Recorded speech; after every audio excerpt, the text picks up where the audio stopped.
building and growing a successful web design business. Yeah.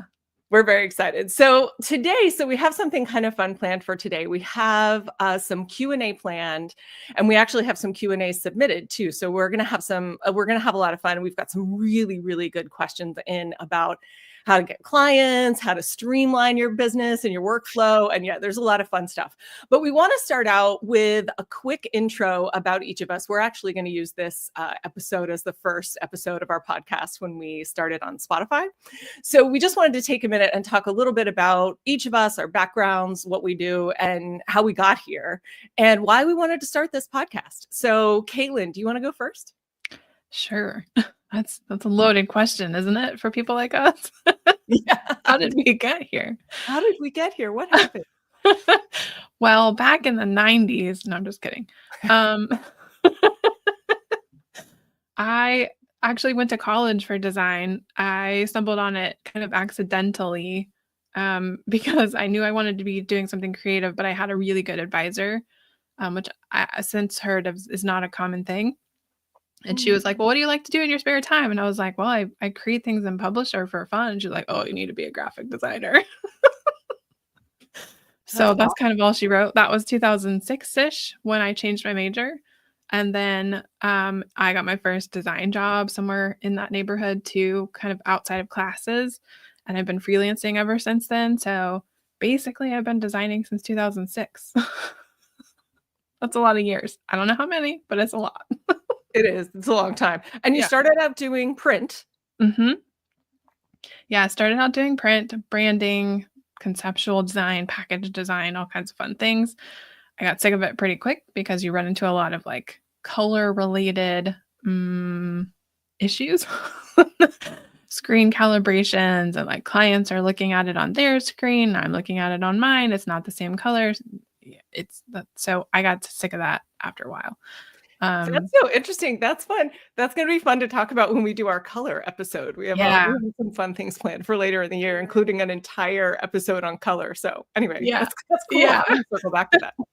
Yeah. So I'm a pretty detail-oriented person. I think web was a good fit for that specific reason. It was like, ooh, I have a reason to be diving in and going into the weeds of this thing.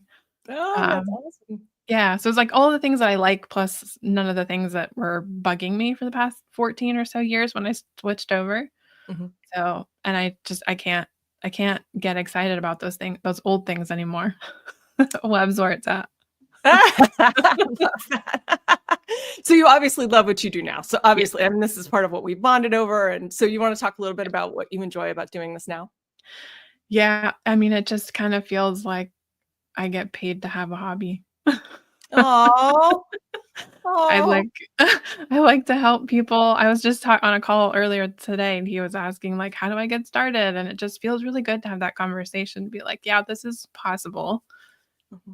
I mean, everybody's good at something. So if you can find the thing that you're good at, and if it crosses over with money that you can also get from doing that thing, then it's a really cool adventure. Yeah, true story. True story. Awesome. I love that. Well, we have some funny comments in the chat. So Linda says hi. And then Walt's like, wait, I started in the 90s.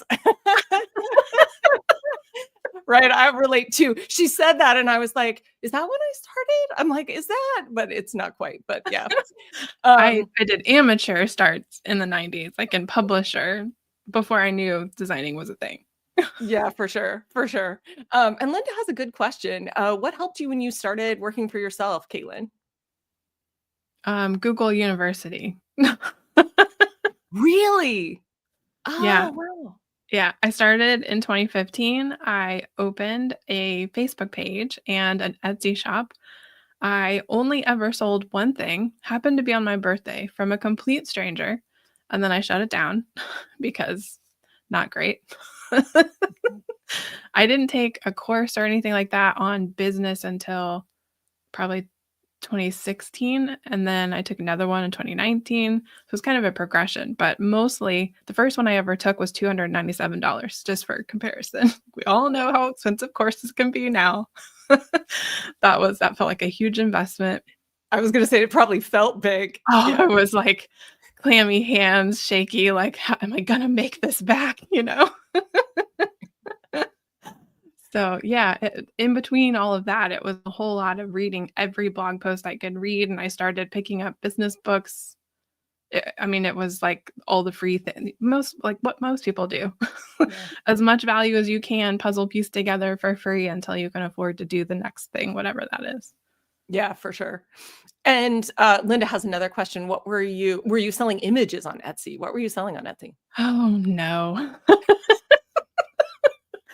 I was an in-house designer at a print production company, and because of that, I had access to all of the stuff that they printed on, and I could design the stuff and have them printed, and so I was printing kind of ad hoc when I'd get an order.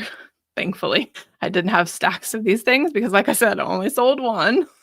And actually, it was, like a hand-drawn thing of David Bowie's face right after he died, so it was like memoir or something. What do you call those? Like, yeah, it was a koozie, like a foam koozie thing that you put your can in. That's what it Right. was. Like, completely random. No wonder it didn't work, right? That's amazing. Yeah, so your brand must have been all over the place. Then you were, I mean, it's Completely. hard to run a store. Yeah, it's hard to run a store if there's nothing unifying the store together. Yeah. Yeah, yeah. No, absolutely nothing. That's awesome. Okay, I love that. Oh, in France here, started in the 90s. Yes, yes, more of us started in the 90s. Yeah. Um, okay, so I know we're spending a little bit longer on this than we intended. We were planning on this just being really quick, but I think this is going to be kind of interesting. So, what would you say in those kind of early days were like the biggest challenges you were up against? Oh, um, the first one would probably have to be time management because I had a full-time job, and it was like a 20 or 30-minute drive to and from that job, so another hour was wasted in the car, and then, doing any work after that was nights and weekends, and I really didn't have a life. That felt like the biggest challenge for the longest period of time. Mhm. And then if that's like, if we don't even talk about that because that's kind of like work-life balance, personal life stuff, Mhm. um, oddly, you go to like everybody's like, "Do I need a degree to do design?" And the answer is no, because I have a near degree. I'm like 6 to 9 credits shy of having one. Mhm. That's a different story, but they never taught me business specifically. It's like it's all design stuff. It's like how to do this stuff. So they don't teach you how to create a business, how to run a business, how to manage a business, how to be a business owner, which is a totally different thing than being an employee, of course. And so that struggle of like, and also it's hardest to design for yourself. It's hardest to market for yourself. Oh my God. So that's like really just a mountain of like all of the things that you don't know and all of the things that are hard all at the same time. And if you don't have a network where you're like in the weeds with other people trying to do the same thing, it feels very um lonely, I guess, because you don't know who to talk to about it. You have no one to go to advice for, and you feel really impostery about the whole thing. And yeah, all of that was hard. Oh my gosh, I relate to that so much. All of those, but the last one in particular, because I didn't know anybody else who was running their own business. No one in my family ran their own business. Like I was the only human being in the world, in the universe, who was trying to do this crazy thing. That's certainly how it felt. So yeah, Mhm. I really relate to that too. And Linda said, when you changed to what you're doing now, what did you do differently? I basically just stopped offering or talking about the things that I didn't wanna do anymore, and, like, I took them off my services page, I stopped putting them as a listed item in the inquiry form, I stopped talking about it, and, like, I have clients now who have no idea that's my background, Yeah. and I really just kinda cut it out of my life like they were toxic. Brilliant. Yeah. That's how you do it though, right? Yeah, Literally, that's the sauce. That's the secret sauce. yeah, yeah, just Cut change your out the stuff you messaging. don't wanna do anymore. Yeah, yeah. Mhm. Very fun. Very fun. I love it. Yeah, that's amazing. All right. Any other thoughts? I mean, obviously we'll keep coming back to this kind of stuff, but any other thoughts before I'll do mine? Nope, nope, not that I can think of. I'm super curious about yours. Okay, cool. Barb says no one needs that toxic negativity, right? Heck yeah. Heck Absolutely yeah. right. Right. Um, yeah. So I graduated with a degree in sociology and religion/philosophy, which was very practical. And I fancied myself. I wanted to be a writer, really wanted to be a writer. I loved writing and stories, and I just really wanted to do that. But I just couldn't make it work. I joined a bunch of writers groups and I went to every writers conference and everything and took all these classes and just could not make a go of it. And one day this girl came in and said, "Oh, look at my new website. Isn't it amazing?" And she showed it to us. And I was like, that is the ugliest thing I have ever seen in my life. And she was like, it only cost me $400. And I was like, maybe right. Yes. Interesting. I was like, maybe I could make, and I was like, I played around in Publisher all the time. I mean, I'd never built a website or anything, but like I certainly played around with graphic designy things, even though I don't even think I knew that term at that point. But I was like, I could do better than that and make more money than I was making writing unfinished romance novels. So I was like, okay, let's give this a go. And so I was like, can I actually do this? Built a couple sites in Publisher, no shame. Then built a bunch in Front Page actually. And got a few writer clients and then got a few writers organization clients. And then, people started paying me more and more money. And I was like, this is actually a successful little gig. And then Google changed their, and I learned about SEO. I kind of dove in, same as you. I was like, ooh, I can geek out here. And like, the cool thing to me about web design is that there's so many things, there's so many parts to it. Like you need to have an aesthetic sense and you need to be good at design, but then you also need to be kind of techy and geeky and detail oriented, but you also need to be able to tell a good story because guess what? That's what copy is and marketing is. And so there's all these pieces that were fascinating to me that I was good at. And for the first time, my jack of all trades, master of none sort of like mentality and experience of life like was going to pay off. I was like, oh, I'm good at all these things. And so, yeah, I kind of dived into it and I got to be where if you Googled web design for authors, I was number 1 or number 2. There was this other designer who was, like it was amazing. I was getting clients from all over the world. Like I had clients in like Haiti and Canada and the UK and like everywhere, all over the place, like North Vietnam or Vietnam. I had clients in Vietnam. I had clients in all over the place. So anyway, so I really loved doing that, but then Google changed their search results. And so instead of they localized them. So if you Googled web designer and just web design for small business or whatever, I came up if they were in Denver, Colorado, even if they weren't an author. And so now all of a sudden I have all these people who don't want to read emails and they're not writers, but they're like plumbers or financial advisors or accountants. And I kind of just had to expand my business and start, building websites. Again, you had to learn how to, service all these different kinds of people. And then that was when my business really started to take off. It got really big pretty much overnight. And yeah, that was my story. And but it was WordPress. Okay, yeah. So I was pretty quickly I moved into WordPress. I hated WordPress. I really didn't like it. Even the whole time I was working in it, I didn't like it. It doesn't give a good customer experience for most small businesses. And so I sold that in 2015, did consulting for a few years, burnt out pretty hard, and then rediscovered Squarespace right after they launched Fluid Engine in when was that? 2022? 2022? Yeah, 2022, summer of 2022. And I thought maybe I can hang out a shingle again and do this again. And that was when I started this business, this little boutique business. That's cool. I have a secret. Oh. So when I was a kid, I don't know, like middle school-ish, my best friend and I we had those like spiral notebooks and we this is so retarded. We we went to football games and like all these other stuff with our families and whatever. And that was not our thing. So we'd take our little spiral notebooks and we would write stories. in the spiral notebooks, like fiction stories. Really? Yeah, we would read each other's stories. How much fun! So, I don't know if I'd fancy myself a writer, but at one time I was doing a whole lot of writing for no apparent reason.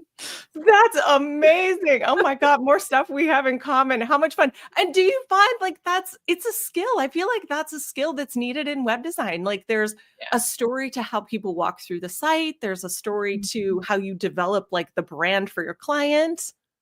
I mean, it's Mhm. useful. Yeah, it is. How It's a funny. different way to think about it for sure. I love that. That's amazing. How much fun. Okay, so yeah, let me know if you guys have any questions about my background or anything, but that's kind of how we got here. Do you want to talk a little bit about why we love Squarespace so much?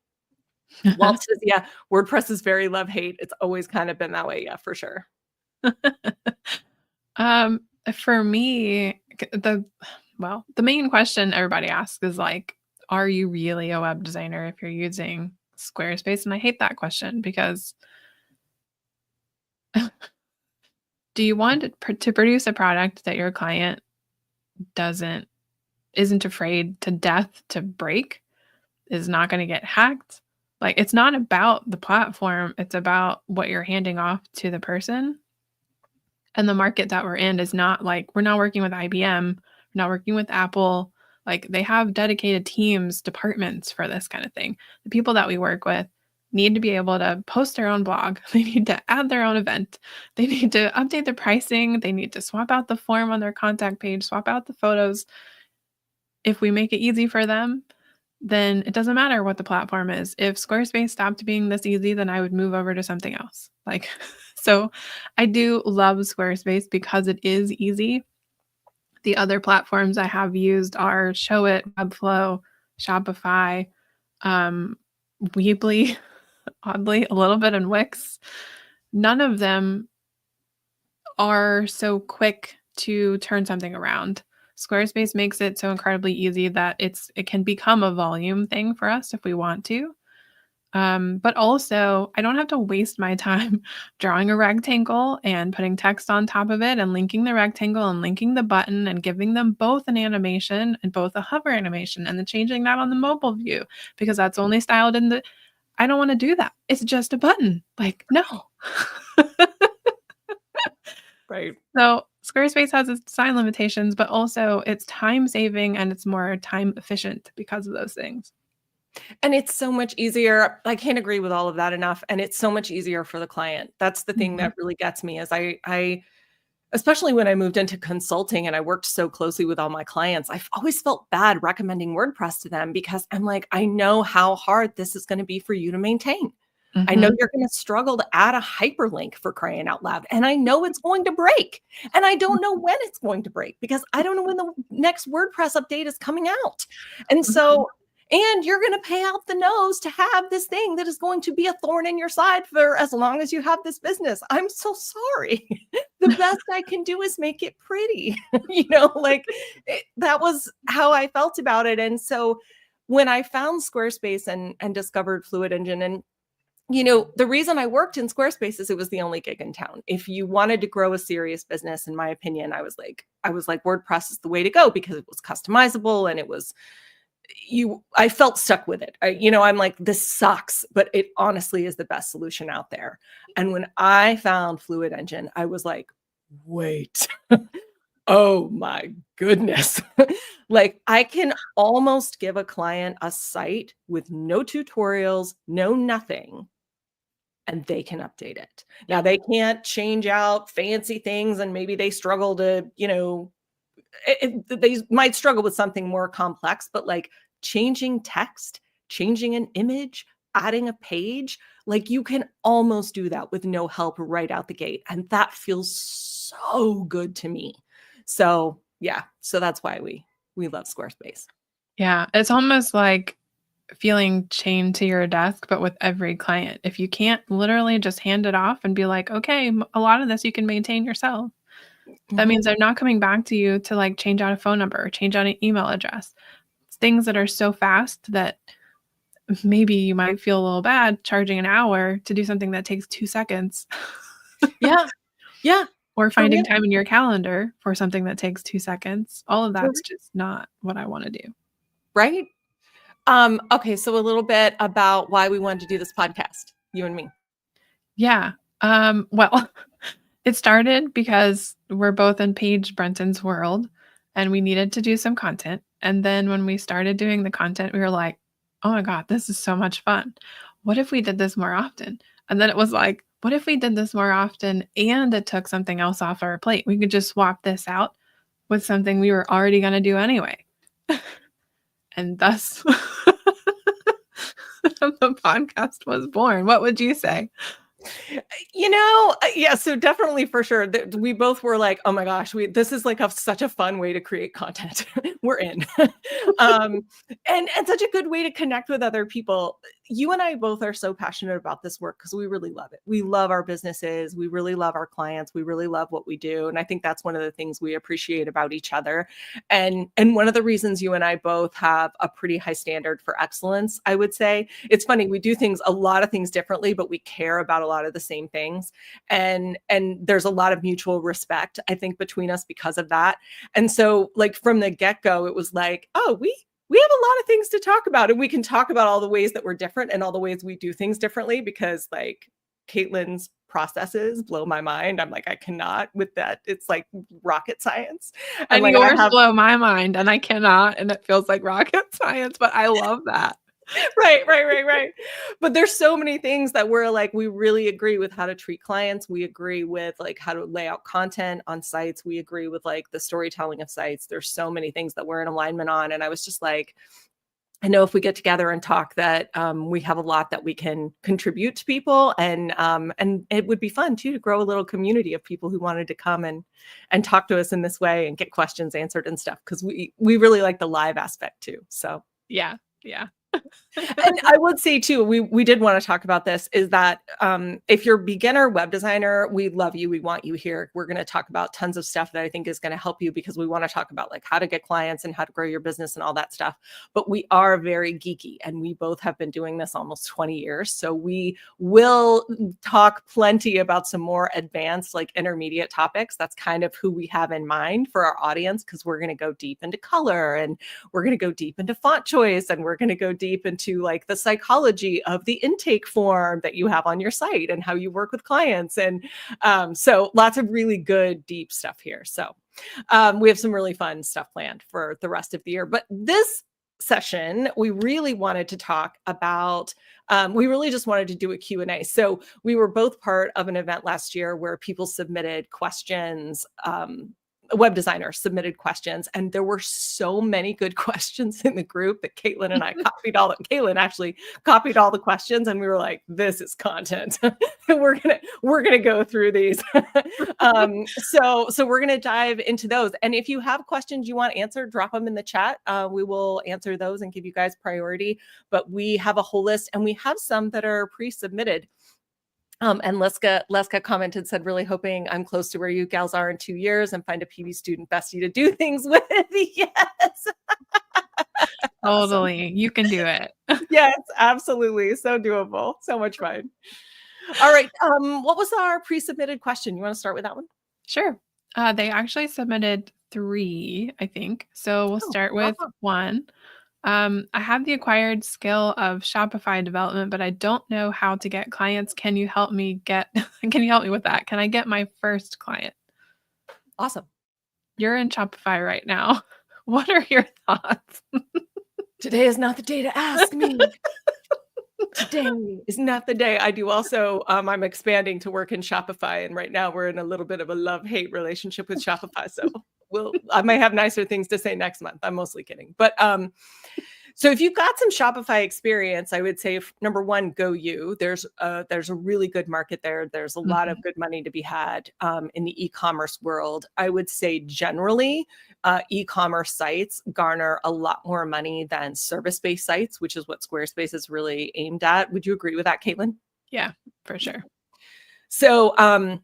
So go you. So that's great. You're building a really good skill set. I would say number one is you need a website of your own. I know that a lot of people say that you don't have to have a website of your own, but I would get like a one pager up so that you can start at least talk a little bit about what you do. And I would try and, the key to building a good site, I'm going to try and not make this a 30-minute answer to this question. I know it's a loaded question, right? It is. It is a really little long bit. answer. Right. So the key to building any good site, and this is especially true for you as a web designer, is you've got to know what sets you apart from your competition, and you've got to know who your niche is. Now, those two things, and this is what I yammer on about all the time, is those two things fit together like a puzzle piece. Those two things fit together perfectly. So the thing that sets you apart and makes you unique and that gives people a reason to choose you over another Shopify designer fits like a puzzle piece with your niche and the primary pain of the demographic you want to go after. And so to give you an example, like if somebody really wants, like if your gift, if the thing you're really good at is like building beautiful Shopify sites, then your right person, your niche are going to be people who are really looking for gorgeous sites. And so that needs to be in your copy. So even if you have a one-page website, you talk up that thing that really makes you amazing, and you talk about the people that you're here to serve with it. For example, I'll tell you, if you go to my site, I talk about results oriented. I talk about because I pride myself on knowing copy, on knowing marketing strategy, because I've been doing this for so long. And my ideal clients are people who want that. So I would say you need a website where you need to be talking up those two things. Other than that, start building some sites for people on the cheap if you can. So you have at least 2 to 3 sites in your portfolio, even if it's just a section on your one-page website where you can point to, this is the kind of work that I will do for you. So it's not just your USP and niche, but it's examples of this is what I can deliver.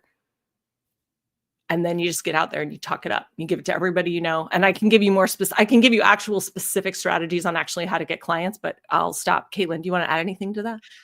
That was the thing that I was going to say. Like you can't operate a business in a void. And so the imposter syndrome cannot stop you from talking to people, telling people what you're doing. You have to tell people.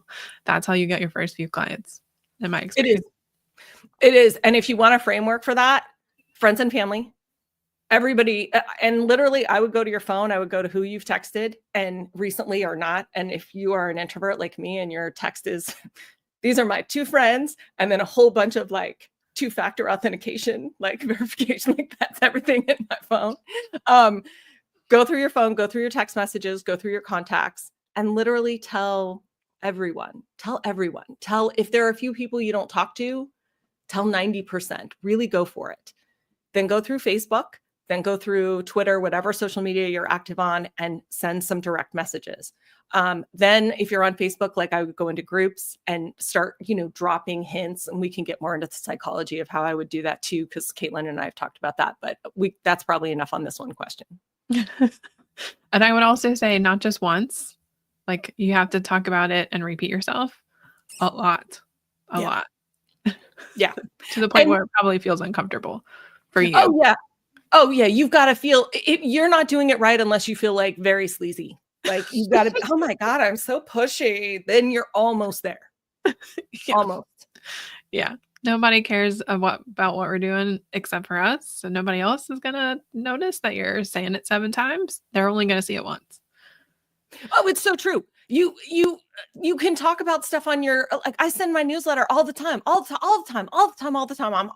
feel like I'm yelling at people all the time about all the stuff I'm doing. I can't tell you how many people come to me and say, I always miss your lives. I don't know when they are, and the whole thing. And I'm just because I'm not doing it enough. You think that you're being way more obnoxious than you are. So really get it out there. Yeah. And Barb asks, would you do those for free or at a very low cost? I would, just to get the business. I'm very much a fan of, here's how I would do it. On your site, I would put a reasonable price, maybe a newbie price, a low-ish price, nothing super cheap or discounted, because people assign a value according to what it costs them to get it. Always, it's human nature. We can't help it. So I would assign a pretty decent value. But then when I reached out to people one-on-one, I would say, to build my portfolio, I am doing these at half cost. So, or half off, or 75% off, or for $500 or whatever. And so then when they go to your site and they see that what you've built and what it's worth, it assigns that value in their head, that perceived value. Oh, wow. Ooh, this is a $2,500 site. I can get it for $800. Heck yeah. And then that's how I would do it. Yeah. Yeah, I agree. The follow-up question or a statement, I guess, is there's a myth as a developer, you can make less money as a Shopify developer than a Squarespace developer, which is actually the reverse, I think, of what we were just talking about earlier. So I think that must be platform specific in every platform. Like Webflow must have their own, Showit must have their own, Shopify must have their own, Squarespace has its own, but they're apparently all myths because that's not true. Yeah. I No. actually know a designer who charged $80,000 for a Shopify website. Right. She said she'd never do that again, and I can't blame her, but it happened. I don't know any Squarespace designer that charged $80,000. I know a few that charge 20, but I don't know anybody that charges 80. I think Sam Crawford's, his claim to fame, his Squarespace site was 70,000. Well, there you go. Yeah. So that's pretty close, but that's way Yeah. above anything I've ever heard. For most Squarespace sites, I think you start to hit a cap around like 20. Yeah, for sure.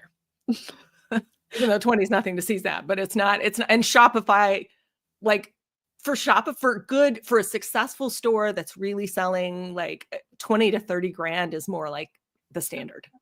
Yeah, seems like that's what I've seen too.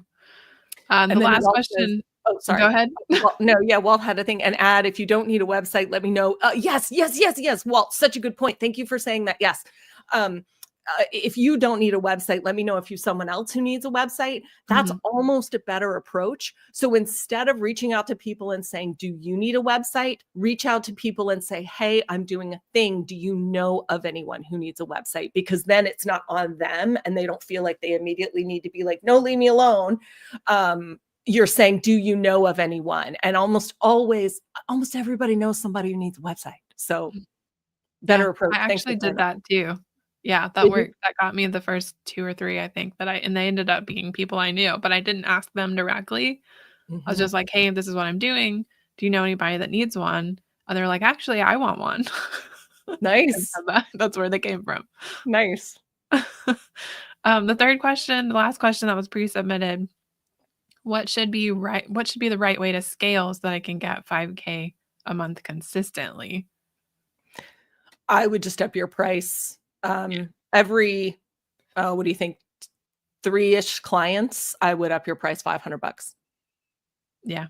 Yeah. I didn't do that. And suddenly 2 years passed and I was still charging the same rate. So like, don't do what I did, do it smarter. Yeah, that's what I did. When I started in 2022, I started, my first site was 2,000 because I wasn't even sure I wanted to do it. I was like, I don't even know if I'm getting back into this. And the first one I sold was 2,000, and then I think I sold 2 at that price, and I upped it to 2,500, and I sold I think 5 at that price because I was still getting my feet wet. Do I like Squarespace? Do I like doing this? And then it was like, yeah. And then like every 2 sites, I upped it another $500. Yeah, that's the easiest way to do it. It feels a lot more daunting if you go from 2 to 4. Yeah. For example. Yeah. Because every leap, it doesn't feel that scary. And then someone pays it and you're like, well, I can't lower it now. Okay. And yeah. And my custom sites now start at 55. So yeah. Cool. Yay. All right. Do you have one you want to start with from the other pre-submitted? Sure. I like the first one. Did you struggle initially with being like artsy, or did you find that design came to you naturally? What would you say was your initial learning curve to get your business going in terms of design stuff? That's a great question. Isn't it? I like that one too. Honestly, going back to being the hardest person to design for, when I started freelancing, even creating the cover photo for my Facebook page, the logo for the profile picture, like those kinds of stupid things took me ages. And I'm trained in this. I know conceptual design and all of the design principles and elements, and I know how to use Illustrator and all of the things. And yet, somehow, my first website turned out it was like I was designing it as a 60-year-old man. Like, it didn't represent me at all, and I think that's because I was always an in-house designer, and so I was always designing for, like, clients, and what I wanted was never part of the equation. Right. So I never developed my own style, so my biggest part was, how do I represent the creativeness that I feel, the artsiness that I'm not very artsy, I'm more designy. So it was like, what does that look like in digital? Mhm. I had no idea, clearly. How fun. What would you say? Um, that's so interesting. I just want to underline that point there about how different print and digital are. When I started building websites and then people would come to me and be like, can you make a brochure? And I'd be like, sure. Can you create a t-shirt? Just like, yeah, no problem. And it took me a while to be like, oh my God, this is a whole different beast. Like, and now I'm like, I don't touch anything that's print. I only do digital. It's such a designing for another medium is such a different thing. So It is. anyway, it Yeah. really is. For me, the other thing for me, so when I started out, so it was 2006 when I started building sites. And so it was really early in web days. So there really weren't a lot of standards. And so it was kind of just like whatever looks good kind of thing. And so I really just like tried to make pretty things, and I looked at what other people were doing, and I was building for authors. So I Googled a lot of authors and writers groups and just really tried to kind of mimic what I saw. And I still do that to a certain degree. I have a swipe file of like every time I come across a site that I'm like, whoa, that's awesome. I'll save it, and then I use those. I'll go back and revisit the whole folder as when I'm looking for design inspiration and stuff. But I never took a class on it or anything. I think I tried to look at what I saw on other sites that I felt worked, that I thought was both pretty and functional, which is one of the things I really love about being a designer. And one of the reasons I never really gravitated towards being an artist is I love the functionality of pretty things. And when pretty things are made for function, to accomplish a goal. So every time I saw that and I saw somebody doing that particularly well, I was like, oh yeah. And then I would just try and learn from them. That's essentially what I ended up doing too. It was like, okay, now I need to do a website, and Right. like, there was nothing else. It was just like, Right. where do I start? Do I code it from scratch? I don't know how to code. Like, Right. Right. For sure. banners, galleries, images, logos. Oh, Right.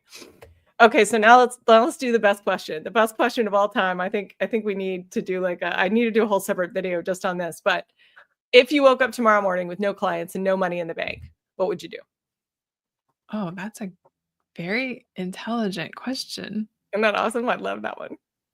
If I woke up tomorrow with no clients and no money in the bank, well, it depends on the situation. For me, I have an audience. So even if I had no clients and no money in the bank, I could make something, pop it up to sell, tell them about it, and sell something. That's what I would probably do. But if I You didn't have would an audience, create a product or a service and send it to your list. yep. Mm. What would you do? I would come up with a special or a sale, something buzzy, something fun, something compelling, and a good bargain. And I would start with that list that we were talking about earlier. I would start with every client I'd ever worked with, ever in the history of all time. And I would start with the most recent. I think a lot of people make this mistake. They're like, well, I just built that site for someone 2 months ago. They don't, need me again or whatever. And it's like, no. You are fresh in their mind. You blew their minds. You did amazing things for them. You're fresh in their mind. If that's the perfect time to reach out and see if they know somebody who might need this new thing. Or if it's an upsell. So like I offer a design subscription package. So a lot of people work with me. They buy a site. They love me, love what I did, love their new site. They're super excited. And they're like, oh God, well, I just got to get this freebie up there. And, I got to like update my LinkedIn and all of these things. And I'm like, yeah, no, I do unlimited graphic design for a month for $1,500 if that sounds good to you. And, I'll just build all that stuff for you. And you just put it in the Trello board, give me your to-do list, and I will make all of that happen. And that's a really good thing to offer to somebody who, even if they just gave you a ton of money, So anyway, that's what I would do. I would reach out to all past clients. Then I'd reach out to anybody that I'd ever worked with in any capacity. And I'll tell you, even if you worked with them on another job, even if they don't know you as a designer, but they know you in another professional capacity, they know your friendliness with customer service, or they know that your excellence with which you do things, or that you're detail oriented, or whatever it is that you brought to that job, they know you in through that lens. That is the perfect person to refer clients to you. So yeah, that's what I would do. And then just work through contacts until I had $5,000 in my pocket. That is way smarter than my answer. Well, I've had to do that a time or two, so I've got a system.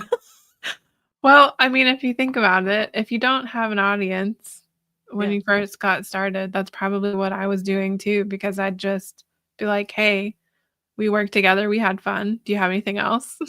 Yeah. What do you need help with right now? What can I help you with? And that I would get little projects out of that. So in reality, that's probably a more helpful answer to where people are in the beginning. Because if you don't have an audience, then you can't ask them to do anything. Yeah. You can't rely on that. Yeah, for sure. Mm-hmm. Awesome. Okay. So next question. How do you convince people to pay you $3,000 to $5,000 for a site? It seems like such a large price for small businesses. I don't remember who said this, but I want to say it was like Chris from the future or James Wedmore or some really smart person. Never ever, I think it was Chris, never ever assume what's in your client's wallet. Yes. And that was really helpful for me, because what feels like expensive to us, I mean, if they're asking you about it, presumably they've seen your prices. Like they already know that.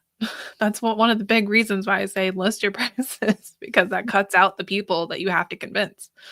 Mm-hmm. What are your thoughts on that? I don't. Right. I don't. These are the prices. They work for you or they don't. Mm-hmm. Take it or leave it. And I love that. Stay out of their bank account. You don't know. You don't know what money they have or don't have. You don't know what's important to them or what their priorities are. And that's not your job. You don't have to worry about their financial stability. My God. I say from experience, because when I did consulting and I was kind of like a business coach, I ended up kind of being like a business therapist, which was not fun. And the reason I burnt out is because I took too much responsibility for my client's success. And like, you don't have to do any of that. You don't have to get into any of that. So yeah, I just don't. I don't convince anyone of anything ever. This is the price. This is what I do. It's worth it to you or it's not. And if it's not, peace, love, find somebody else. Find somebody else. Yeah, find your perfect person. I'm rooting for you, Yeah. I think the dangerous thing there is that if you have somebody that's a potential client that you need to convince, they're going to be a red flag client, most likely, because they don't see your value right from the beginning. They don't see, maybe not your value specifically, but the value in what you're doing, the value in the tool that you're using, the service you're providing, like all of that's missing. And so you don't really want to work with that person because it's not going to be fun. Right. That's really true. And I want to say something else. There's something else on this that's really important. So when you get to the point, when you get some cash flow in, I just asked this question in my Facebook group. I was like, what comes first, money or sales, cash flow, or marketing or branding? And everybody's like branding. And I'm like, not always. Sometimes sales are first. So, sometimes it's like, I need money in the bank. But anyway, the point of all that is when you get to the point that you're actually doing some marketing and you're starting to get a little strategic and you want to get some content out in the world, the way you get content out in the world starts to establish your relationship with your clients before they even get on a discovery call. And so it's really important in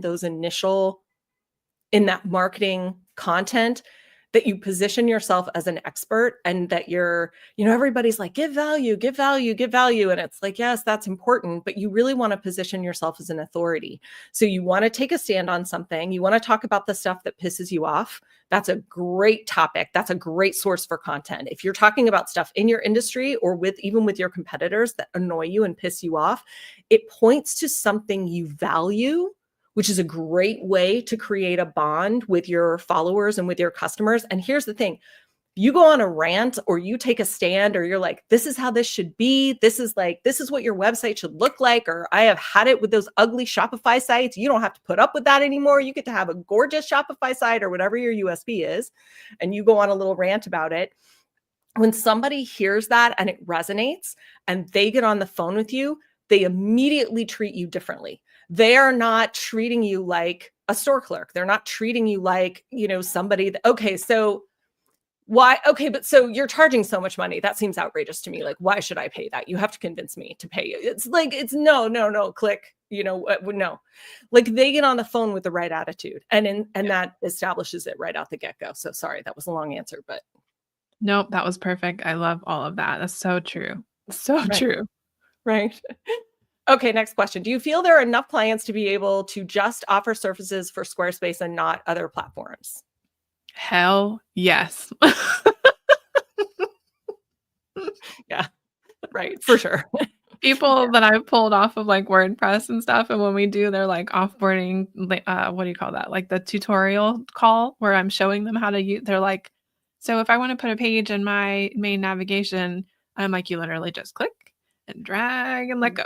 And she's like, so I'm just saying. Right. Yeah, stick with Squarespace. You don't have to branch out. Yeah.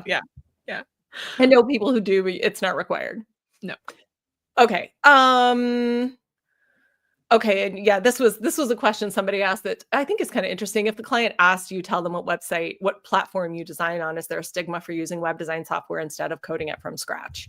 And I'm like, heck no. I think we've talked about that, but no. I mean, clients do not want a website that is coded from not the like public figures, single person entrepreneurs, small entrepreneur teams.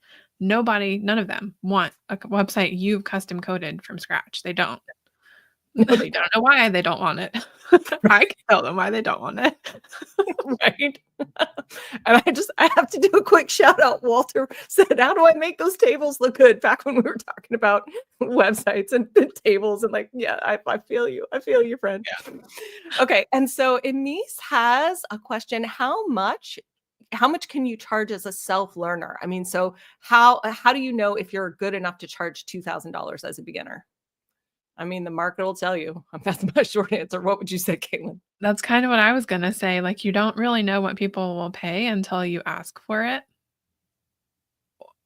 But also, you probably shouldn't ask. So until you list it, until you publish it, until you put it out there, no one's paying attention to you. So if you put it out there at 2 and you don't get any clients, then take it down to 1,800 or whatever and see what happens. It can fluctuate. And I'm really a fan of establishing that perceived value by putting a higher price on your site somewhere public. So, even if you just say sites start at, so like if you want to charge $2,000 for your websites, I would say sites start at 2,500 or 3,000. And then I would go to everybody and I would be like, huge deal, help me build my portfolio. Like, I'm just starting a business and, I'm going to offer it to you for $1,500 or whatever, 1,700 or whatever. And then that's how I would do it. Yeah, that's called price anchoring. We went down this rabbit hole with Chris from the future talking about that. So if they see, very quick lesson, if they see the larger number first, then they're anchoring to that. And then suddenly the price that would have otherwise seemed too expensive now seems very cheap because they saw the most expensive thing first and the least expensive thing second. Right. So when you're messaging people, that's such a good point. Thank you. When you're messaging people, you don't say I'm offering websites for $1,500. You say I'm offering websites for half off or $1,000 off or whatever. And then you link to your site where it's listed. So they don't have a number in mind until they see the full site and then they have to do the math. Yeah. That's a really good way. That unfortunately, that psychology works in reverse too. So if you, like you were just saying, I'm offering them half off for X. Like if you say that number, that lower number, they're going to remember that. Yep. And that's the one that they're going to anchor to, Yep. unfortunately. So It's yeah. true. Yeah, and Wall has a good point. Big businesses don't want it coded either. They just don't know or don't want to admit it. It's so true, because at the end of the day, it's like you don't want a site you have to babysit. Yeah. Yeah. Not unless you're Target or somebody that has buku of people to manage it. Right. All right, next question. How is everyone finding their clients? I'm finding mine from Google and YouTube. It's been that way for many years. Where are you finding yours? Well, I would say talk about that a little bit, because you've got a strategy for your content and how you've built that up. Yeah. I mean, long term. Everybody that asks me this question, how do you get people from Google and YouTube? And I say blogging. And they're like, oh, so you're good at SEO. And I don't know that I would say that. I know what to do, but doing it is a different thing. And this big body of content existed before I knew what to do. And so when you scan that with something like SEO space, don't do it. don't do it, but also do it, because you're going to see that I don't have a very good rank or score or whatever with SEO space. And yet the thing that's most important is the content, and how helpful is it, and is it answering questions people are actually looking for? And I check all of those boxes. So even though I'm not great at the implementation of SEO best practices right now, I'm still getting people through the blog who are looking for answers to those questions, because they are searching them in Google and they are landing on my blog posts. And then that turns into either a customer or a client. The same thing with YouTube, because they're both search engines. Yeah, for sure. For sure. I have a whole rant on SEO. Can I do a 30-second rant on SEO? Go for it, please. Yeah, because people are all like, oh, I want to do SEO and I want to learn all about it and do all the things. And the thing about SEO that nobody talks about is that Google knows what you had for breakfast. So like, you don't have to do all these machinations to let Google know what you're about. Google knows what you're about. Google reads your content. Google has a clue. The most important thing is consistent content and inbound links. Now, you also don't want to screw anything up. So you don't want to build your site on a crappy platform. Squarespace rocks. So that's fine. You don't want to, have a bunch of huge images on your site. I know Katelyn's not doing that. You don't want to have like, no alt tags and like crappy page titles and descriptions. I know that Katelyn's technical SEO is on point. And as web designers, we need to know technical SEO. We need to be able to do those things and execute them very well. But in terms of like long-term content, ongoing content SEO strategy, do we need to like hack the whole? I mean, I would argue, no, you can. I don't want to like diss SEO experts at all, because it is 100% possible to like hack all the stuff and create an article that just kills. And if you have like a sales page for a program that you're really pushing, I mean, doing some like SEO keyword and like competitor research and stuff, that's on point. Do it. That's awesome. But like, I have just seen it over and over and over and over again for so many years, that if you just create consistent content that people link back to because they see value in it, Google's going to be like, oh, she's smart. She knows what she's talking about. And guess what she's talking about? All these things. And that just shoots your authority score up, and you get traffic. So Anyway. That's exactly what happened. I had no clue what I was doing in relation to SEO at all. But because I was posting consistently and posting very long, helpful articles that answered all the questions that could be possibly related to the main topic. Right. It was golden. It worked. Yeah. And now you've got a stream. Now you've got that incoming stream of clients. Mm-hmm. For me, I'm probably 80 to 90% of my client base is referrals and repeat business. I haven't done all of my financials for last year. The first year that I was in business, my average cost for a website was $2,500, like $2,800 or something like that, just under $3,000. But the average client spent over almost $7,000 with me. So the average client spent $6,800. because of like what I was talking about, like upsells and cross sells and like good marketing and like exceptional customer service and like making everybody feel really special and loved and valued and like all that stuff. And so they would just keep like giving me money. And so repeat business is a really big part of my business model. And referrals is a big piece too. So I would say that's like a big, huge chunk of my business. And then the other is probably social. I'm pretty active in Facebook. I'm pretty active in my groups. I love my groups. I have like maybe 8 or 9 groups I really love. And I go in there and I comment and I talk to people about either web design or hobbies or whatever. And I've made a fair amount from that too. That's probably my other one. And I get some SEO traffic, but that's not my main thing. Yeah. I've never leaned into the referrals thing, and all of my clients love me, but I don't push that. I don't ask them to refer me. I did a couple of times, and the people that were referred to me, one in particular, she met me on a discovery call. This is not that long ago, actually. She met me on a discovery call, and she had no idea what my business name was. She didn't look at my website. She just got the contact information, must be my like email address from my client. And when she found out my business name was Launch the Damn Thing, and then when she looked at my services page and it was so loud, in her opinion, she was like, I don't want my website to look like this. And my first thought was, you're not my person. That's okay. You're not my person. Yeah. If that's a concern, you're not my person. And not because that's the type of website that I build for everyone. That's absolutely not the case. Yeah. I can build feminine and pink just as easily as I can build distressed and like garbagey, like right. whatever. Right. But it's up to the client. It's the fact that she didn't know me well enough to know that I could stand in as her style and not mine. Yeah. It's like, this is not a conversation that I want to convince you on. So it completely depends on what you want. I don't want referrals, so that's not part of my business. I've always been better at just teaching people and building my authority that way, and that's why they come through. Yeah, and there's something to that too. I get a lot of clients who are like, it's just a referral, and so they get on the phone and they're like, "What do you do? Where's your website? What do you? How much is this?" But most of the time I work really well with those clients. I don't mind them at all. Because usually they're building, I get a lot of executives, C-suite people who are opening consulting gigs. And so they just get a referral. They don't care. They're like, I'm just going to give you my money. Just build me a good site. I trust you. Just do it.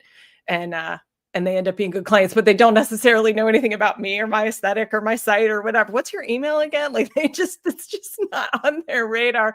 And if someone finds you on Google, they find you on Google, they look on your site, they look at you, they look at your aesthetic, they read your about page, they go through the whole process of what we build websites to do. And so they come to the discovery call knowing you and knowing you a little bit better. Yeah, for sure.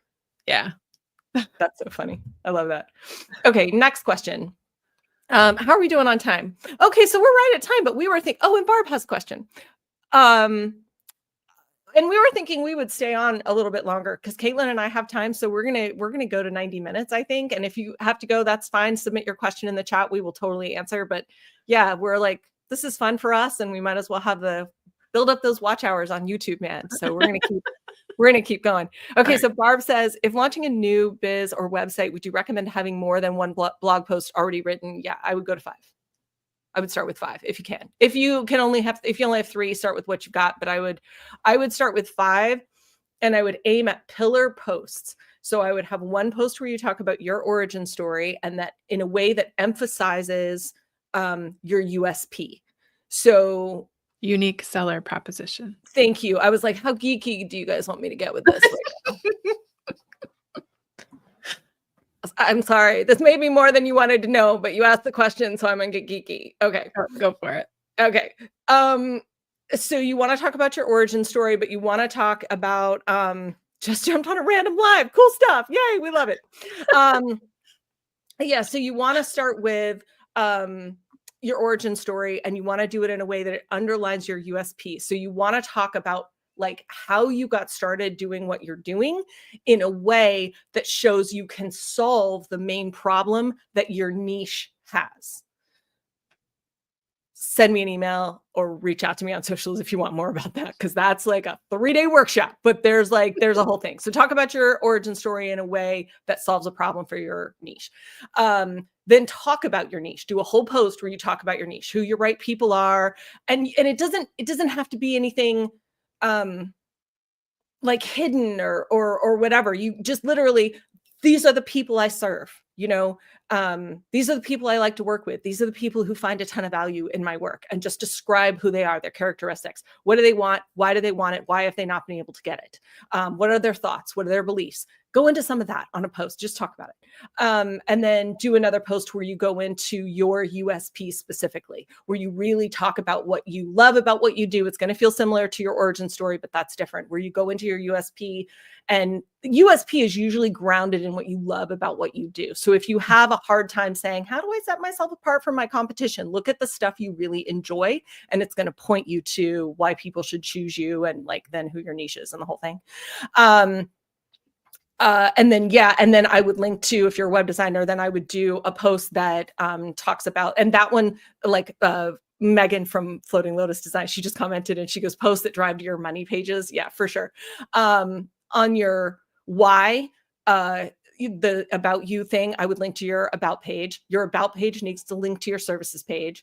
The story about your niche needs to link to your services page, and the story about your USP needs to link to your contact page. Yeah. And I would just want to point out too, because these are like authority building, expert building kind of conversations you're starting with, that always makes people a little nervous when we're like, position yourself as an expert. And you're like, I'm not an expert. Okay. The thing is, you're not, yes, you're right. You're not an expert, but you are an expert more so than your client. That's all that matters. All you need to know is more than the person who's going to pay you to do the thing. That's it. So when we say position yourself as an expert, we're not talking about you got to be Oprah Winfrey. You're not Mel Robbins. You're not like James Wedmore. You're not Marie Forleo. You're just you. You just know a little more than the people who don't know how to do the thing and they aren't willing to do it themselves. That's it. Yeah, that's so true. Thank you. Yeah, it's such a good point. Yeah, you don't have to know everything. You just have to be a couple points ahead of the person who you're helping. Yeah. Barb says Kiki. Yay. Love it. Yeah, so good. Okay, so next question. I'm good at fun. I'm good at web design and marketing, and I've done a lot of it, but always for other people and businesses. And frankly, the idea of having a website of my own, of marketing myself, is terrifying to this introverted, highly sensitive person. I had my own business and website back in the day, and I discovered I really do not like having people stop me at the grocery store to ask, hey, aren't you so-and-so? Is there another way of doing things for an introverted HSP who really values her privacy and prefers to stay out of the limelight? Yes. I'm probably not the best person to ask that particular question because I am pretty introverted. I'm probably more of an ambivert now, but I was highly introverted when I first started, did not want to be the center of attention, did not want my photo to be on the website, didn't even want to put my name in the business name, didn't want my name on the about page or the contact page, didn't want it in my email address. Like, can I just be a studio and you don't know who you're working with? No, that's actually not a thing. You can't do that. So over the last 10 years, I have grown into the person who now has a YouTube channel. It surprises you where you go, is my point. So do the thing that's comfortable for you now, or just this side of comfortable. Ideally, you're doing something that's slightly uncomfortable because that's how you grow. Yeah, I would just say don't box yourself in quite so tight, because you do kind of put yourself out there. I love that. And you went to Squarespace's Circle Day last September, and you were famous. You had people come up to you and like know who you were. That was rewarding, but also strange. Like, that's not a thing. I didn't start this business. I didn't name it that. I didn't put myself on all the YouTube thumbnails for that purpose. So to see that as a result of all the people that I've helped, like, that part's rewarding, but also like, you're here just to see me. That's so strange. I love it, but it's so strange. That's awesome. I love it. Do you never know what's going to come out of this? Right. For sure. Yeah, I would echo a lot of that. I would say you need to position yourself as an authority. If you want to do well, you need to be able to take up space in the world Yeah. and position yourself as an expert and authority, and that requires some visibility. I think you can do it in ways. You don't have to have a YouTube channel at all. No. Um, at this point, I really recommend people, if you're doing stuff online, I recommend you do it on one of the 4 evergreen channels, which is YouTube, blogging, TikTok, or Pinterest. You can do a ton on Pinterest and blogging and not ever show your face. Um, yeah, right. Like you can do a ton with just written medium. You don't have to be on YouTube. You don't have to be talking. So I think there's a whole trend of faceless marketing. I even have a freebie on my site if anybody wants to go get it.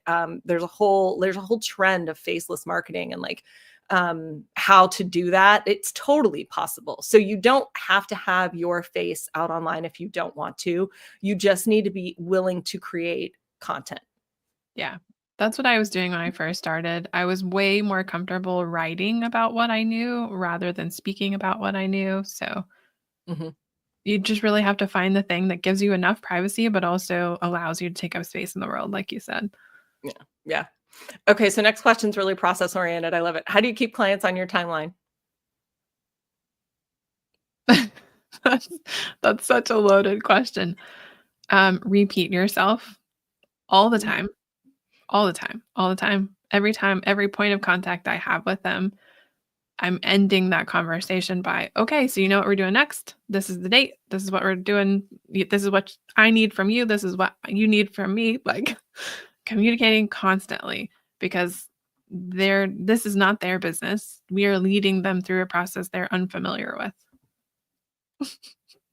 Yeah, we are the leaders in the room for sure, and the leaders in the process. And I really agree with that. If you have a deadline in mind that you are trying to adhere to, that is every communication ends with that. Or if there's a specific thing you need from them, that every email ends with this is what I need from you, and this is and by this date. If I'm driving it. So my business model in particular, I don't care.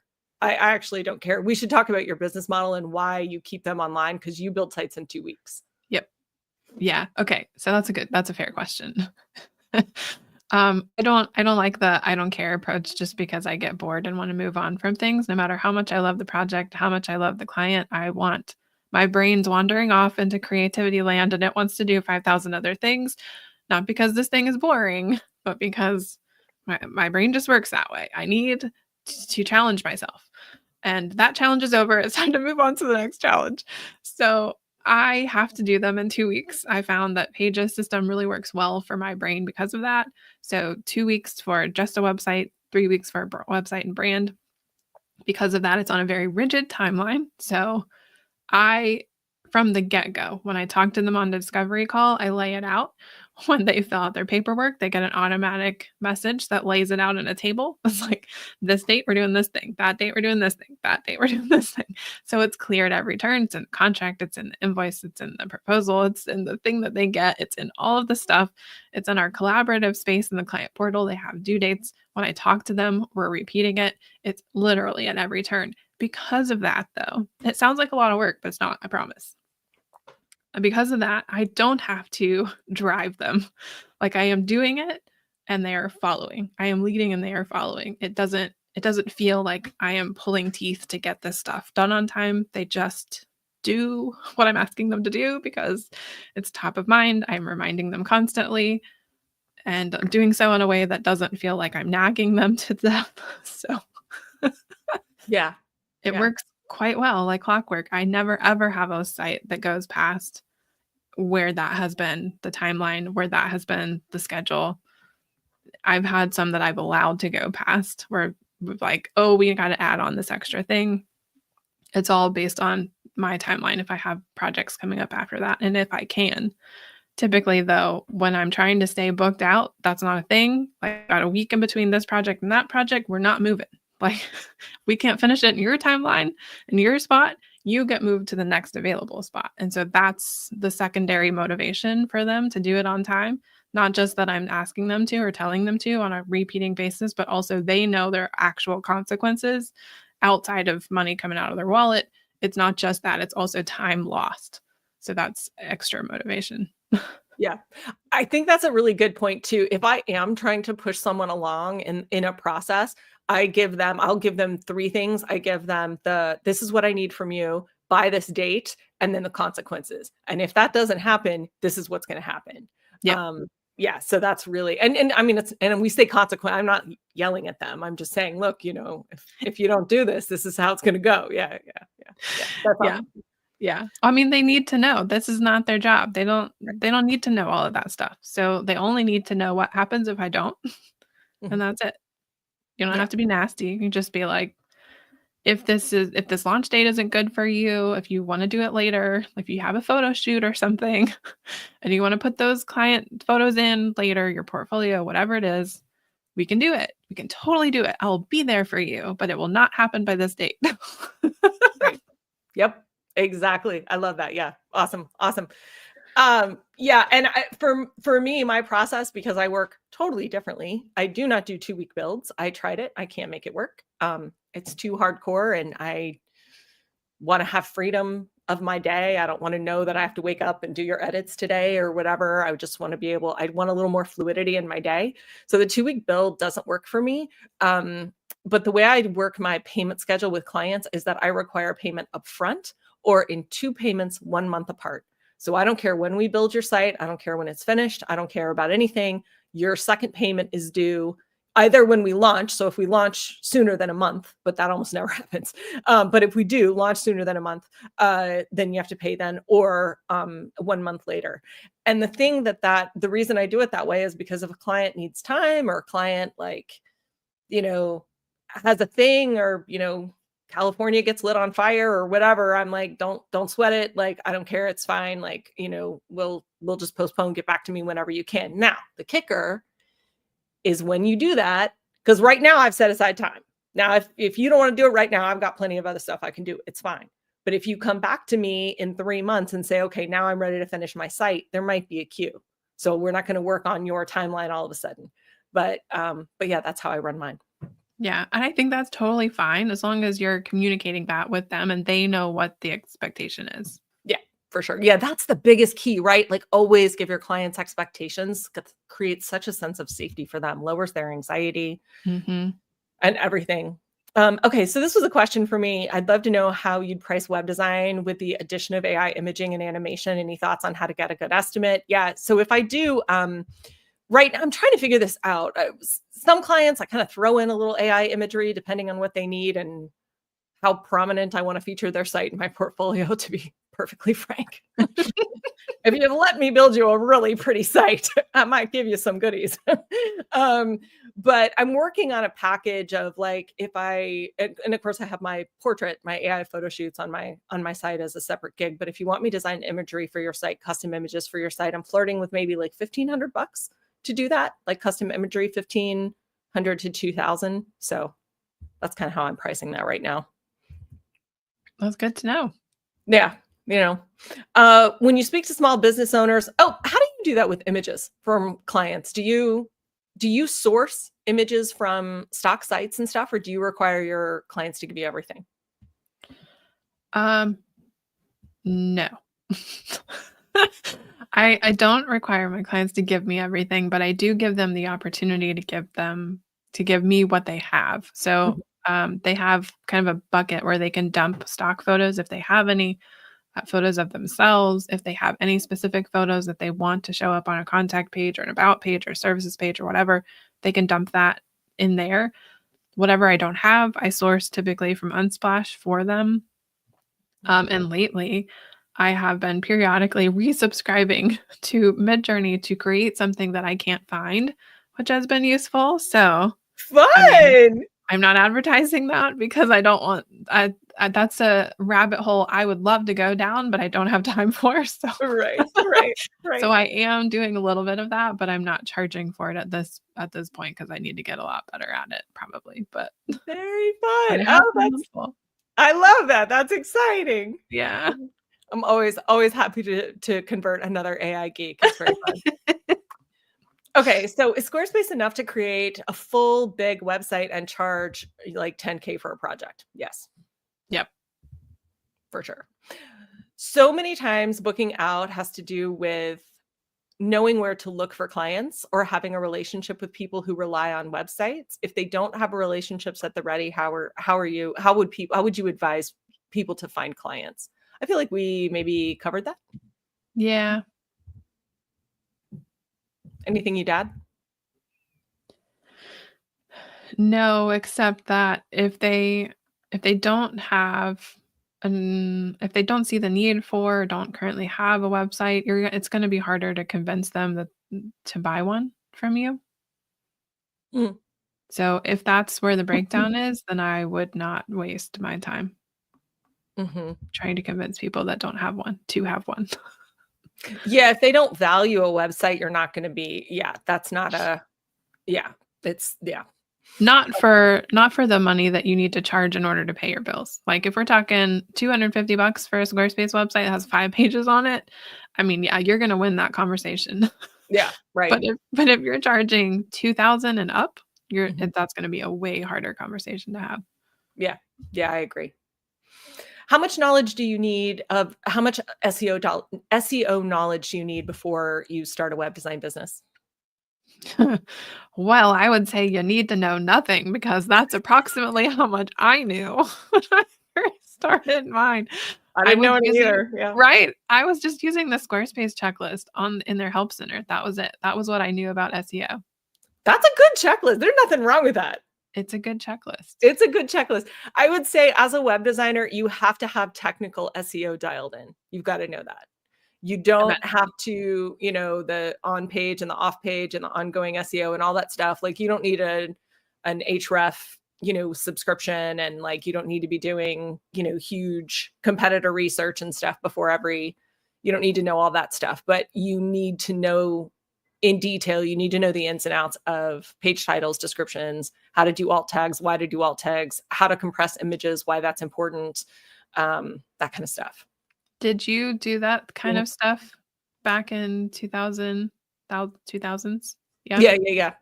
Yeah, so back in that day, so it was funny because in those days, SEO was different. So SEO was all about knowing the tricks.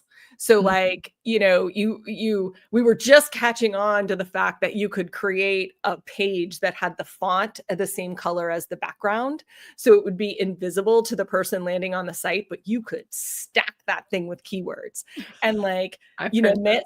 right, and meta information was still a thing. So like one of the secrets I discovered, so this other web design company that did sites for authors that she and I were always trading for the top 1 and 2 position, is one of the things that I would see on her sites when she would build a site for somebody, there were like 13 meta categories, like author and owner and business person and idea holder. There's just like all this stuff. So in addition to titles and description, which is all Google pays attention to now, and keywords, there was a meta thing for keywords, which actually hung around for a long time, but that's long dead too at this point.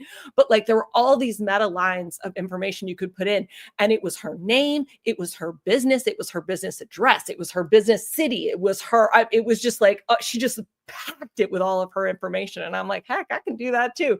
So it was in those days, it was kind of knowing how to hack the system. And that's the single biggest change that I've seen happen in SEO now. And it's why I preach what I do now of like, you don't have to freak out about SEO anymore because it's not about knowing the secrets. It used to be, it isn't now. It's just, you just need to get out there and talk about what you care about and what you do. That's it. And do it in a good way. Offer enough value that people find value in what you're doing and they link back to you. I mean, that's it. That's it. It's really simple. So anyway. Yeah. So I would just say if you're talking about SEO from standpoint of you need your website to get found, it'd be smart to learn best practices for your own website. If Mhm. you're talking about it in regard to clients, um, obviously, the more you know, the better, because if you give them a site with good underlying SEO foundation, they're going to get found a little bit easier, a lot Mhm. easier potentially Mhm. than if you don't. However, I did not start websites knowing any SEO.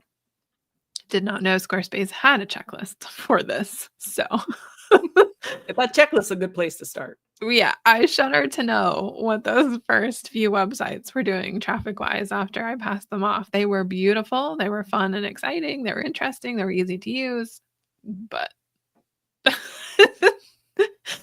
So do you have to? How much knowledge do you need? You can get started before you know anything, but your product, your end product will be a lot more effective if you know a little bit. Yeah. Yeah. Yeah. For sure. And Fran has a good question. So the web portfolio should be live or should be screenshots? I am a fan of screenshots. So early on, I did what everybody said and I made all of mine live. And I built some breathtakingly beautiful sites that I don't have screenshots of. And I wish I did, because I wish I could show them off because they were really impressive. But the real reason is that when you link to live sites and then you hand your Mona Lisa Sistine Chapel ceiling over to the client, they get at it with finger paint and screw it up. And now you've got this ugly thing with broken links and bad images, and they just, clients will just do stuff. So screenshots. Yeah. I use links, I use live links in social media, but that's it. I tend to do a little bit of both, but only with the sites that I know, like, that's not a client that's gonna go in there and tinker around. So then I don't have to be worried so much about suddenly it being like Beavis and Butthead took over. This is not You do a really smart thing, because you actually put on, this is the first place I've seen this, and it was really smart. You put at the bottom, maintained by client. I mean, it got to that point, right? Where I was Right. like, this is live. This is still working. It's still working for them. It's a real thing. I didn't fake it till I made it. Like, Right. it exists. Go look Right. at it. Somebody But paid me also, for this. right. Mhm. But also, Yeah. I don't know what it looks like now. Right. And it's smart, because then if you're being paid especially with, like, they buy a maintenance package or whatever, you can say on there site maintenance by whatever, and so, site maintenance by me, and then the site is always going to look good, and then you can use a link too. Yeah. Yeah. Yeah. So screenshot in those cases, a screenshot of the homepage. So you at least know what it looked like before when you took the screenshot and then linked to it, and site client maintains the site or whatever. Yeah, for So it sure. depends. Yeah. Depends. For sure. I think that's really smart. Yeah. Case by case is probably the way to go. Yeah. So Leska has an interesting question. I have seen this all over the groups lately. It's so bizarre. So I'm a screenshot gal too, she says, but do you have any preference on whether you add designed by at the bottom of the site? What has happened? So somebody told the internet that it was, what did I read? Petty or tacky, that it was tacky to put a site credit in the footer that you built the site. And they were like, don't do that. This is my brain just broke. I was like, F that. Right? Like, No. I get a ton of business from people clicking on those links, because Yes. you can see in your analytics where your incoming traffic comes from. Not to mention, that's a crap ton of inbound links that we were just talking about that helps your SEO. But like, Mhm. I get a ton of business from, especially because I build sites for influencers. So they get lots of traffic and I get traffic from them. Yeah. So there is no world in which I would advocate for web designers to not put a credit for their design skills in the footer. Now, I know some people talk about doing the design page. If I'm doing a much bigger site and they had like a photographer and the copywriter and like all that kind of stuff, then I'll build the site credit page. Mhm. But that site has got my name, the link to my business, and everything on there. Yeah, all of mine do too. Now, I do say that I'm not one of those petty people. Like, if they want to take it off, most likely in that situation, I don't need it to be there. Like, Right. if they're worried about it, they're the type of person that I'm not going to fight on that Right. idea. So I'm not going to charge them for it. I don't care that much. But all my clients love me, and it is absolutely in their footer. That's crazy talk. What Isn't that is happening? crazy? Yes. I'm Book still authors have the author name on it. Yes. Right. Right. And the publisher and the Yep. editors thanked in the acknowledgments. Yeah. In what world? Like, it's That's just so, devaluing us. yes. And most and I feel like that too. I feel like clients are proud to show that off. I mean, this may sound arrogant. Go for it. I mean, What? I feel like my clients are very proud that I built their site. I feel like they're very proud to show it off and be like, hey, like Diane, like that chick, she built my site. Like you go talk to her. Like yep. it reflects good on them. That's why I get referrals too. It reflects well on them when they send people my way. So like, yes, put your name in there. You can do it. Yes. And Leska goes, yeah, I feel like that's how I might get similar clients. Yes, my niche looks at each other's sites. Yes, yes, yes, yes. That's a thing. That's an actual thing. That's not an assumed thing. That's not like a hopeful, wishful thinking. That happens. Right? Yeah. For sure. Okay, and Megan says, I saw one person say they didn't think it was appropriate to have a designer put their name on their site that they paid for, right? And then she got the rolling eye emoji. Yes, yes. And yeah, and Leska's with Katelyn. Yes, yes, F that. Yeah, that's we're not, no, To each their own. Like if that's inappropriate for some people. Now, there have been situations where I have amended the name in the site credit because launch the damn thing doesn't exactly work for a church website, for example. Like there is a niche misalignment there. I have actually changed it to just an abbreviation, LTDT or something like that, and still linked to it. They can go down the rabbit hole and figure it out, but I don't have to proudly display my actual business name. It's not about that. It's about the link. Right. So, it's about the link. Designed by. Yeah. Yeah. Very important. Absolutely. Yes, 100%. Yeah, Waltz is proud. Yes, that's why the buy-in grows with more projects and products. Absolutely. 100%. 100%. Okay, so this is probably the last question we're going to have time for, but this is the perfect one to end this session on. So, okay, I'd love to hear how you both came up with your business names and why you use your own personal name or not. So like, yeah, like how'd you come up with your business name? Well, the first one was I've changed it a lot. I've changed it 3 times since 2015. The first one was very creative. Katelyn Dekle Designs. Excellent. I know. Who would have ever thought? Good for SEO. That's not bad. I mean, I had it like that for about 2 years. And then I was like, that just sounds, at some point I decided it sounded very amateur. So I was going to have to change it. I needed a studio vibe. So I workshopped a lot. I literally had a long list. I mean, an actual long list, like a legal pad list. And I talked through it with a bunch of my family. No keyword research was done on this at all. No strategic businessy marketing kind of thought groups or market research was done. I just picked something that sounded good that I liked.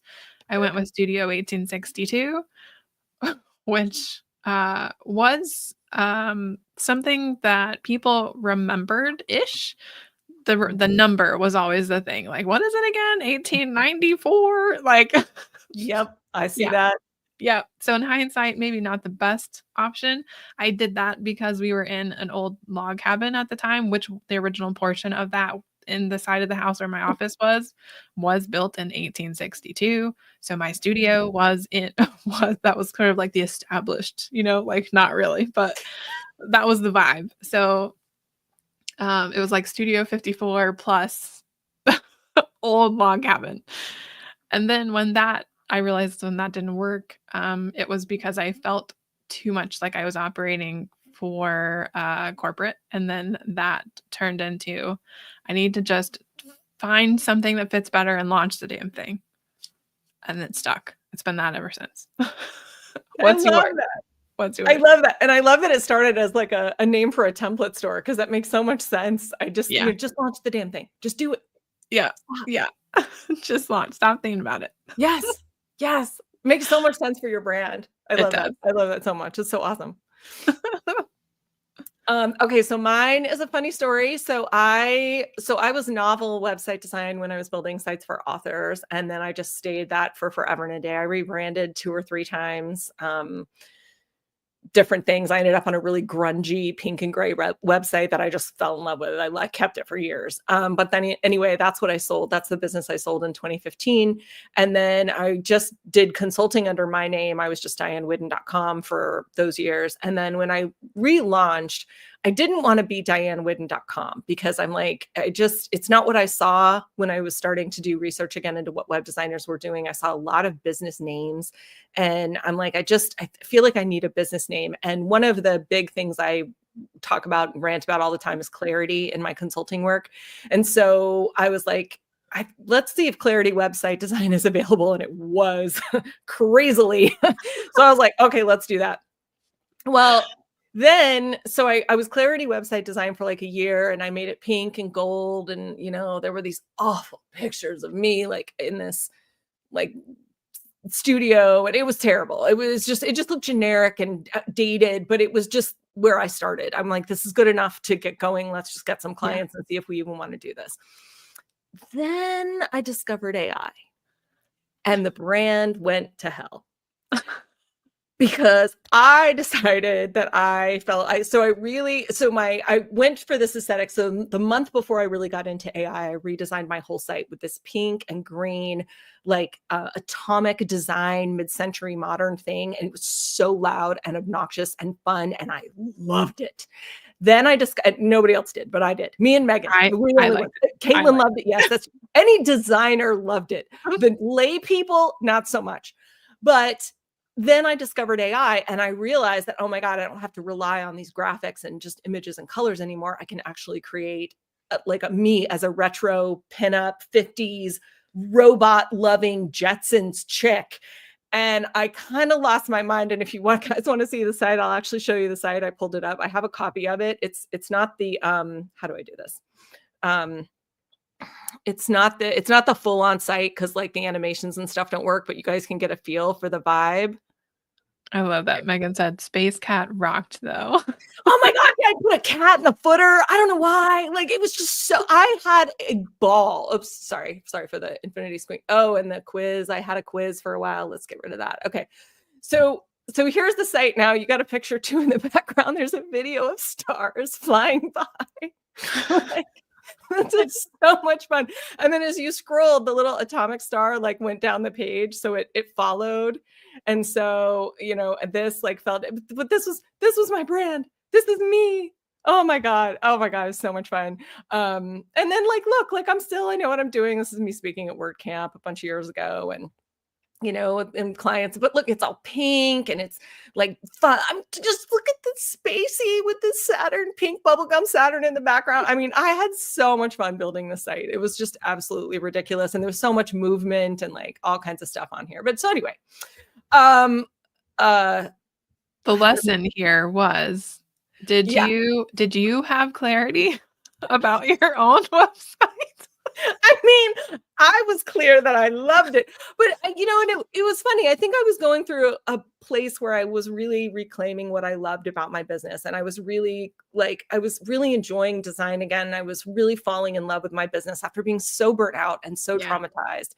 It was really fun for me. And I almost think I needed to do it. But of course, I built that monstrosity in sales. Tanked. Like, everybody was like, and I had a bunch of people be like, I referred you a bunch of clients, but they landed on your site and said, yeah, I don't think I vibe with her style. And I'm like, oh crap. Like, I just like, I can't do that. And so right about that time, Paige put out a video of all the trends of web design. And I'm like, okay. And by now, of course, I'm frustrated and I'm starting to get sweat money. And I'm like, oh, what do I do?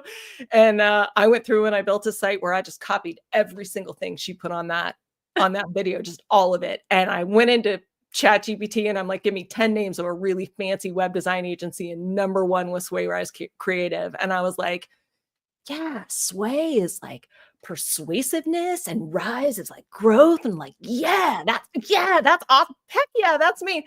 And so, I put all that together and I, in like a weekend, I did it. I just, in a fit of frustration and annoyance, just rebranded everything and renamed everything. And everybody, of course, the response was like, wow, you're so fancy now. Oh, this looks so, wow, love that new site. And I'm just like, I miss Space Cat, but okay. I have a robot. You guys. And I do think like the real lesson in that was you figuring out how to talk to your ideal client. And the way that you had been doing that was not the conversation they were wanting to have.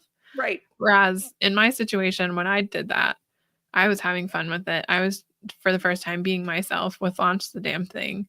And it attracted the people that I wanted to attract rather than repelling the people that I wanted to attract. So your messaging and your style, I mean, while it's not the end all be all, it is kind of important. It really is. It's you've got to pay some attention to it, and it's really great to do what you love and create the site that you want and all of that. But at the end of the day, you've got to give the people what they want, what they're looking for, what they expect. So yeah, Because it has to work. Because it has to work. Yeah, that's the thing. If I didn't need the money and I was just building sites for other people who resonated with Space Cat and Robot Girl, like I would have had a blast. That business would rock, but I would have a lot of free time. So just lessons learned. Yeah. Yeah. But we learn them and we share them so that you don't have to learn that particular lesson yourself. Exactly. Well, this was so much fun, guys. Let us know what you thought of this format. We love showing up live and just answering questions and talking with you all. This is just a blast. And we have a lot of fun stuff coming up for the rest of the year. We're going to do once a month for a while. And then we're considering going to twice a month if you guys want to see more of us. So yeah, thank you so much to everyone who showed up live. This was so much fun. Even if you're here afterwards, please leave comments. Let us know if you have more questions. We will certainly answer them in future episodes. And thank you so much for being here. This was great. And thank you, Katelyn, for doing this with me. I love this. Oh, I'm happy to be here. I'll do it all the time. Awesome. All right. Thank you guys so much. We'll see you next month.